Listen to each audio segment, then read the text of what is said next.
দর্শক, আমরা দেখেছি গভর্নমেন্টের প্রত্যেকটা সেক্টরেই আনসার বাহিনী দিয়ে জনসেবা দিয়ে যাচ্ছে।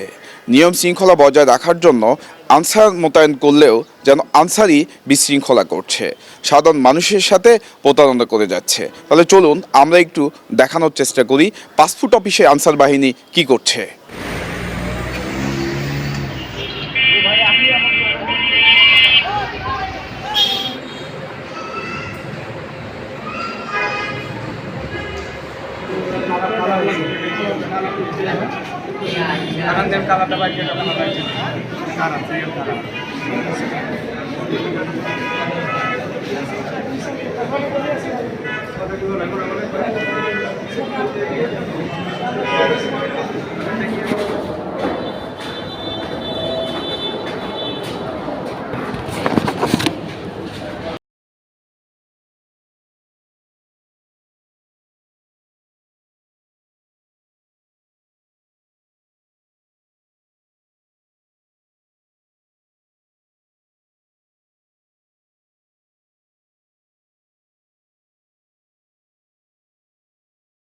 পুরো নাম কি তোমার?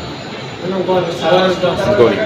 আচ্ছা, তুমি এখানে যেটা করেছো এটা অন্যায়, এটা ভুল হয়েছে তোমার? এমন কাজ কি আর কখনো করবা? নাম কি তোমার? ও কত টাকা চেয়েছে? কত? কে চেয়েছে? এই লোক। তুমি টাকাটা চেয়েছিল কেন? টাকা নিয়ে স্যার, উনি আমাকে বলতেছে যে 1000 টাকা দিবে, আমার বাকি একটু জমা করে দেন। আমি বলছি না ভাই, এটা অন্যায় না স্যার। অন্যায় হলে আমি টাকা নিয়ে নিই। আমি বলছি এটা অন্যায় না স্যার, আমি তো টাকা নিয়ে নিই। তুমি আগের বার টাকা নিয়েছো না? ভিডিও আছে না? তুমি এর আগের বার এখানে এসে টাকা নিচ্ছ না? কিসের টাকা? তুমি টাকা নিচ্ছ না?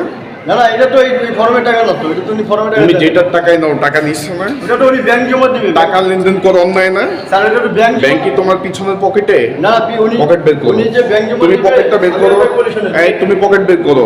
উনি যে স্যার, আমি তোমাকে বলছি পকেট বের করো। পকেট বের করো, বের করো। পকেট বের করুন স্যার। তুমি এখান থেকে পকেটে বের করো, বের করো। হ্যাঁ, পকেট বের করে কি আছে? বের করো, প্রত্যেকটা পকেট বের করো, বের করো। স্যার, আপনি আমি যে এটা যে করছি না, ওনার তো জিজ্ঞাসা তুমি এখানে তোমার কাছে কত টাকা চাইছে? কত টাকা চাইছে? আপনি আঞ্চলিক পাসপোর্ট অফিসে কি দায়িত্বে আছেন? আমি এখানকার উপপরিচালক, অফিস প্রধান হিসেবে দায়িত্বে আছি। আচ্ছা, এখানে আনসার বাহিনী যারা আছেন তারা কি এখানে আর্থিক লেনদেন করতে পারে? না, আনসারদের আর্থিক লেনদেনের কোনো সুযোগ নাই, বা কারোর এখানে আর্থিক লেনদেন করার কোনো সুযোগ নেই। আচ্ছা, তাহলে আনসার বাহিনী আসছে কেন একটু জানতে চাই। আনসাররা এখানে নিরাপত্তা, শৃঙ্খলা এবং অফিসের কাজের সহযোগিতার জন্য আছে। যদি অনুসন্ধানে এরকম বেরিয়ে আসে যে আনসার বাহিনী এখানে আর্থিক লেনদেন করেছে, তখন কি ধরনের ব্যবস্থা নেবেন আপনি? অবশ্যই আইনানুগ ব্যবস্থা গ্রহণ করা হবে, প্রশাসনিক ব্যবস্থা।